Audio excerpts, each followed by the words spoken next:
Hello everyone, welcome back to my channel. I hope you are doing well. Greetings to you. So I welcome you in the another episode of chapter 5 acids, bases and salts, class 7th NCERT. Okay, so अभी तक हमने सारे natural indicators discuss किए थे. मैंने आपको बताया था कौन कौन से जो एडिबल सब्सटेंसेस हैं जिनको हम इनटेक करते हैं वो एसिड हैं और बेसिक हैं. कैसे हम उनको पता लगा सकते हैं वो भी हमने देखा. ओके, कलर क्या आएगा नेचुरल इंडिकेटर्स में हमने ये भी देखा. राइट, अब हम देखते हैं केमिकल इंडिकेटर. केमिकल इंडिकेटर आपकी बुक में सिर्फ एक ही है, फिनोफ्थलीन. इसको क्या प्रोनाउंस करते हैं? फिनोफ्थलीन. ओके, ये फिनोफ्थलीन केमिकल क्यों है? क्योंकि ये आर्टिफिशियल है. केमिकल इंडिकेटर बोल सकते हैं, सिंथेटिक इंडिकेटर बोल सकते हैं, आर्टिफिशियल मैन मेड इंडिकेटर, क्योंकि ये हमने लैब में प्रिपेयर किया है. ओके, सो ये जो इंडिकेटर है, जब भी हम इस इंडिकेटर को एसिड्स में डालेंगे, सपोज HCl में, हाइड्रोक्लोरिक एसिड में, सल्फ्यूरिक एसिड में, नाइट्रिक एसिड में, एसिटिक एसिड में, लेमन में, इन सब में जब हम इसको डालेंगे तो कलरलेस शो करेगा. कोई कलर चेंज नहीं होगा. मीन्स कि वो सब्सटेंस क्या है? एसिडिक है. ओके, एंड जब भी हम इसको बेस में डालेंगे, लाइक कैल्शियम हाइड्रोक्साइड, ओके, ये सब चीज़ें, बेकिंग सोडा, ये सब चीज़ों में अगर हम इसको डालेंगे तो ये बेस है सारी चीज़ें, तो इसमें ये कौन सा कलर शो करेगा? पिंक कलर शो करेगा. ओके, सो ये हमने देख लिया केमिकल इंडिकेटर.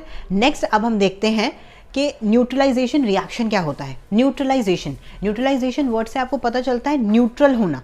राइट, न्यूट्रल, जैसे न्यूट्रल होता है ना कि I am neutral in that situation. मतलब क्या? मैं उस सिचुएशन में न्यूट्रल था. ना मैं अपने ए फ्रेंड के साथ था, ना मैं अपने बी फ्रेंड के साथ था. I was neutral in that conversation. In the same way neutralization reaction word का भी यही मीनिंग है. ओके, सो जैसे कि न्यूट्रलाइजेशन रिएक्शन में क्या करते हैं हम? बेसिकली हम एसिड को रिएक्ट करवाते हैं बेस के साथ. ओके, एसिड को बेस के साथ रिएक्ट करवाते हैं एंड देन हमारे पास हमेशा क्या फॉर्म होता है? सॉल्ट फॉर्म होता है एंड हीट रिलीज होती है. ओके, सॉल्ट फॉर्म होता है एंड हीट रिलीज होती है एंड वाटर बनता है. ओके, सो ये रिएक्शन होता है. ये आपको पता होना चाहिए. ये किसका रिएक्शन है? ये न्यूट्रलाइजेशन का रिएक्शन है. ओके, जब भी न्यूट्रलाइजेशन रिएक्शन होगा मीन्स हम एसिड को बेस के साथ रिएक्ट कर रहे हैं एंड देन रिएक्ट करके वो हमें सॉल्ट दे रहा है, वाटर दे रहा है एंड हीट भी रिलीज कर रहा है. ओके, सो इसको हम कहते हैं न्यूट्रलाइजेशन रिएक्शन. न्यूट्रलाइजेशन रिएक्शन में बेसिकली क्या होता है? सपोज करो मैंने क्या करा, मैंने लेमन लिया. ओके, लेमन के अंदर मैंने क्या डाला? लेमन के अंदर कुछ भी ऐसे बेकिंग सोडा डाल दिया. तो लेमन और baking soda but equal amount में. सपोज मैंने 1 स्पून लेमन जूस लिया तो मैंने 1 स्पून ही बेकिंग सोडा लिया. वेट में मैंने उनको मेजर कर लिया एकदम सेम वेट में एंड देन मैंने उनको मिक्स किया. जब वो दोनों को मैं मिक्स करूंगी तो ये वाला रिएक्शन शो होगा. अगर कुछ भी ज़्यादा हो जाएगा तो वो डोमिनेटिंग हो जाएगा. अगर थोड़ा सा भी एसिड ज़्यादा हुआ तो एसिड डोमिनेट हो जाएगा. तो सॉल्ट फिर कैसा होगा? एसिडिक होगा. फिर जो वो न्यूट्रलाइजेशन रिएक्शन है उसमें कलर शो होगा. फिर हम उसको इंडिकेटर से चेक कर सकते हैं कि न्यूट्रलाइजेशन स्टेट में आया है या नहीं आया है. अगर बेस ज़्यादा होगा तो फिर वो बेसिक कलर शो करेगा, जैसे कि पिंक कलर शो करेगा, फिनोफ्थलीन डालेंगे. और अगर एसिडिक हो गया तो कलरलेस शो करेगा. तो ये हमारे पास पूरा क्या है? न्यूट्रलाइजेशन रिएक्शंस हैं. अब हम देखते हैं न्यूट्रलाइजेशन रिएक्शन के हमारी डेली लाइफ में कहाँ यूजेस हैं. सो नाउ हम देखते हैं neutralization in everyday life. Neutralization जो रिएक्शन हमने अभी परफॉर्म किया उसका एक्चुअली में बहुत यूज़ है हमारी एवरीडे लाइफ में. तो वो अब हम देखते हैं. ओके, सो फर्स्ट यूज़ उसका कहाँ पर है? इन डाइजेशन में. इन डाइजेशन का मतलब क्या होता है? जब खाना प्रॉपरली डाइजेस्ट नहीं हुआ. ओके, प्रॉपरली डाइजेस्ट नहीं हुआ बिकॉज या तो हमने बहुत ज़्यादा स्पाइसी फूड खा लिया है. बहुत ज़्यादा जब हम स्पाइसी फूड खाते हैं, बहुत ज़्यादा जंक फूड खाते हैं, या फिर हम पानी कम पीते हैं. अगर आप वाटर कम इनटेक करो तो आपकी जो स्टमक है वो ढंग से एक्ट नहीं करता. ओके, एंड हमारे स्टमक में हम सब ने सेकेंड चैप्टर में पढ़ा है क्या होता है? HCl होता है. जब HCl का लेवल बहुत ज़्यादा पेट में इंक्रीज हो जाएगा तो मैंने आपको बताया था ना ये बहुत बर्निंग सेंसेशन देता है. तो हमारे पेट में क्या होगा? जलन होने लग जाएगी. वो उसे हम क्या कहते हैं? Burning sensation. ओके, सो जब हमारे पेट में एक्सेस HCl से जलन होने लग जाएगी तो हमें पेन होगा, हमें बहुत इरिटेशन होगी, हमें बड़ी दिक्कत होगी. तो उससे रिलीफ पाने के लिए हम क्या करेंगे? हम एंटासिड्स लेंगे. एंटासिड्स में क्या क्या आते हैं? आपने बहुत सारे एड्स भी देखे होंगे टीवी पे. इनो 6 सेकंड्स में रिलीफ ऐसे करके ऐड आता है. राइट, तो वो इनो क्या है? इनो के अंदर बेसिकली क्या है? मिल्क ऑफ मैग्नीशिया है. ये हमने पढ़ा था. मिल्क ऑफ मैग्नीशिया क्या होते हैं? एंटासिड्स होते हैं. एंटासिड्स क्या होते हैं? जो बेसिक सॉल्ट्स होते हैं. ये बेस है. ओके, ये बेस है. ये बेस क्या करेगा? जो एक्सेस ऑफ एसिड है उसके साथ रिएक्ट करेगा और हमारे स्टमक का मीडियम क्या कर देगा? एकदम न्यूट्रल कर देगा. Okay, so milk of magnesia के अंदर क्या होता है? हम सब ने पढ़ा था मैग्नीशियम हाइड्रोक्साइड. यहाँ से हमारा रिकॉल भी हो गया.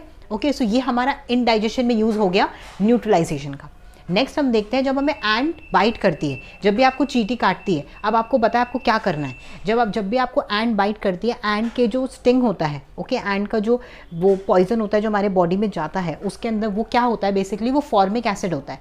हमें पता है जब भी हमारी बॉडी पे एसिड अंदर जाएगा या लगेगा तो हमें क्या होगा, बर्निंग सेंसेशन होगा, तो हमें वहाँ पे बहुत ज़्यादा इरिटेशन होती है, रेडनेस हो जाती है और बहुत खुजली लगती है फॉर्मिक एसिड की वजह से। अब फॉर्मिक एसिड है, ठीक है, तो आपको रब नहीं करना, कुछ नहीं करना, आपको अपनी किचन में जाना है, किचन में आपको थोड़ा सा बेकिंग सोडा अपने हाथ पे लेना है, उसको रब करना है, ओके, एंड देन उसको रब मॉइस्ट, मतलब रब करने का मतलब क्या है, उसको मॉइस्ट पानी डाल के उसको थोड़ा रब करना है और जहाँ पे भी आपको चींटी ने काटा है उसके ऊपर लगा लेना है। तो आपका जो वो है क्या हो जाएगा, न्यूट्रल हो जाएगा, क्योंकि वो एसिड था, एसिड के साथ बेस ने रिएक्ट किया तो वो न्यूट्रल हो गया, तो आपकी जलन खत्म हो जाएगी, आपकी इरिटेशन खत्म हो जाएगी। ओके, सो यही करना है, रब moist baking soda. Baking soda के अंदर क्या कौन से सॉल्ट होते हैं, sodium hydrogen carbonate. Baking soda का अदर नेम क्या है, सोडियम हाइड्रोजन कार्बोनेट। तो आपको कंफ्यूज नहीं होना, पेपर में ये भी आ सकता है, what is the other name of sodium hydrogen carbonate, तो आपको क्या लिखना है, बेकिंग सोडा। या फिर ऐसे भी आ सकता है, what is the other name of baking soda, तो आपको लिखना है सोडियम हाइड्रोजन कार्बोनेट। या फिर आ सकता है कि what were the salts present in baking soda, तो आपको क्या लिखना है, सोडियम हाइड्रोजन कार्बोनेट, राइट, टिक करना है, लिखना है, जैसे भी। और क्या रब कर सकते हो आप, रब कर सकते हो कैलामाइन सॉल्यूशन। कैलामाइन सॉल्यूशन भी क्या, एक बेसिक सॉल्यूशन है जो रब कर सकते हैं। इसके अंदर क्या होता है, जिंक कार्बोनेट होता है। ओके, कैलामाइन सॉल्यूशन के अंदर क्या होता है, जिंक कार्बोनेट होता है, ये आपको याद रखना है। ये भी क्या है, बेस है, ये भी बेस है, ये भी बेस है, ये एसिड है। तो एंट ने जब हमें काटा तो हमने क्या किया, फॉर्मिक एसिड के ऊपर दो टाइप के बेसिस हैं जो हम रब कर सकते हैं, एक तो बेकिंग सोडा रब कर सकते हैं और एक हम रब कर सकते हैं कैलामाइन सॉल्यूशन। तो ये हमने दो यूजेस देख लिए। अब हम देखते हैं कुछ अदर यूजेस। अब हम देखते हैं कुछ अदर एवरीडे लाइफ में न्यूट्रलाइजेशन के जो हमारे इंपॉर्टेंट फीचर्स हैं, जो इंपॉर्टेंस है। ओके, सो अदर इंपॉर्टेंट क्या है, थर्ड इंपॉर्टेंस है सॉइल ट्रीटमेंट। आपको पता है ना कि हम जब भी हम सॉइल में कोई भी क्रॉप ग्रो करते हैं तो उससे पहले हम उसका एवरीथिंग चेक करते हैं, उसका मॉइस्चर कंटेंट चेक करते हैं, उसमें कौन कौन से न्यूट्रिएंट्स प्रेजेंट हैं, कौन कौन से एब्सेंट हैं, इसकी चेकिंग होती है। हम चेक करते हैं एसिडिक और बेसिक कैरेक्टर कैसा है सॉइल का, क्योंकि आपको पता है ज़्यादा एसिडिक भी अच्छा नहीं है हमारी बॉडी के लिए, जब अच्छा नहीं तो ऑब्वियसली प्लांट्स के लिए अच्छा नहीं है क्योंकि हमें वो खाने हैं, एंड ज़्यादा बेसिक भी अच्छा नहीं है। वो एक लेवल है जहाँ तक वो अच्छा है, जहाँ तक वो सेफ है इनटेक करना और यूज़ करना। ओके, सो वो जो बेस लेवल है वो मेंटेन करना सॉइल में भी बहुत ज़्यादा इंपॉर्टेंट है। जैसे कि अगर एसिडिक ज़्यादा हो गया सॉइल में तो हम क्या ऐड करेंगे, बेस ऐड करेंगे। तो कौन कौन से वो बेसिस हैं जो हम ऐड कर सकते हैं, एक बेस है हमारे पास कैल्शियम ऑक्साइड। कैल्शियम ऑक्साइड को हम बोलते हैं quick lime as well. Okay, so ये ऐड कर सकते हैं हम, या फिर हम कर सकते हैं कैल्शियम हाइड्रोक्साइड ऐड। ओके, इसको हम बोलते हैं स्लेक्ड लाइम। ये आपको याद करना पड़ेंगे, इनके अदर नेम है। कैल्शियम हाइड्रोक्साइड को हम स्लेक लाइम बोलते हैं, कैल्शियम ऑक्साइड को हम क्विक लाइम बोलते हैं। तो देखो यहाँ पे स्लेक्ड और क्विक का डिफरेंस है, तो आप एक याद कर लो। जैसे मैंने सपोज ये वाला याद करा हुआ है कैल्शियम हाइड्रोक्साइड, कैल्शियम हाइड्रोक्साइड को हम स्लेक लाइम बोलते हैं, तो कैल्शियम ऑक्साइड को हम क्या बोलते हैं, क्विक लाइम बोलते हैं। तो ऐसे आपको याद हो जाएगा। ओके, सो ये दोनों क्या है, बेस हैं। ये हमने जब बहुत ज़्यादा सॉइल एसिडिक है तो हमने ये ऐड किए सॉइल के अंदर, बट जब सॉइल बहुत ज़्यादा बेसिक है तो हमें सॉइल के अंदर क्या ऐड करना है, हमें ऑर्गेनिक मैटर ऐड करना है। ओके, जैसे मैन्योर है, ये सब चीज़ें ऐड करके हमें क्या करना है, सॉइल को बेसिक, जो सॉइल की एक्सेस ऑफ बेसिसिटी को लूज करके उसे एक न्यूट्रल मीडियम में लेके आना है जहाँ पर जो क्रॉप है वो कंफर्टेबल है for the growth. Okay, next देखते हैं, नेक्स्ट यूज़ क्या है न्यूट्रलाइजेशन का, फैक्ट्री वेस्ट। हमें पता है हमारी फैक्ट्री से बहुत सारे केमिकल्स रिलीज होते हैं, बहुत सारे वेस्ट रिलीज होते हैं। वो क्या होते हैं, वो यूजुअली हमेशा वो एसिडिक ही होते हैं। तो बिफोर उसको ट्रीटमेंट करते हैं, आपको पता है ना, जो भी वाटर रिलीज होता है फैक्ट्री से, जो भी वेस्ट रिलीज होता है उसका प्रॉपर ट्रीटमेंट होता है, उसको प्रॉपरली क्लीन किया जाता है एंड देन उसको सूटेबल जगह पे डिकम्पोज किया जाता है, या फिर रिवर में, जैसे वाटर है तो रिवर में डाला जाता है वापस से। तो वो जो रेसिड्यू बचा है वो रेसिड्यू एसिडिक है, तो उसको हम क्या बनाएंगे, पहले बेसिक बनाएंगे, उसको न्यूट्रल बनाएंगे एंड देन उसको अच्छे से हम एक जगह पे डिकम्पोज कर देंगे ताकि हमारे नेचर को हार्म ना हो और हमारी फैक्ट्री का जो वेस्ट है वो भी ढंग से डिकम्पोज होके सॉइल में मिल जाए और सॉइल को न्यूट्रिएंट्स मिल जाए। ओके, क्योंकि अगर बहुत ज़्यादा एसिडिक सब्सटेंस हमने सॉइल के ऊपर डाल दिया तो सॉइल भी एसिडिक हो जाएगी, या बहुत ज़्यादा बेसिक डाल दिया तो सॉइल भी बेसिक हो जाएगी।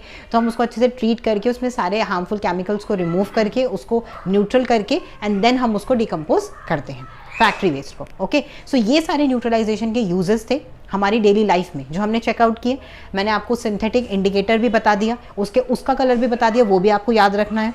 ओके हमने न्यूट्रलाइजेशन रिएक्शन भी देखा कि एसिड को बेस के साथ रिएक्ट कराते हैं, देन सॉल्ट बनता है, वाटर रिलीज होता है एंड हीट ज़रूर इवॉल्व होती है। ओके क्योंकि जब भी एसिड और बेस रिएक्ट करेंगे तो हीट जनरेट होगी, राइट। तो ये हो गया, हमने पूरा चैप्टर कवर कर लिया। नेक्स्ट वीडियो में मैं आपको बताऊंगी, डिस्कस करेंगे हम इसके बैक एक्सरसाइज क्वेश्चन, कुछ फर्दर एमसीक्यूज, बिकॉज आजकल एमसीक्यू फॉर्मेट में हमारे पेपर्स हो रहे हैं, and keywords. Okay I hope you like this video. Thank you so much for watching.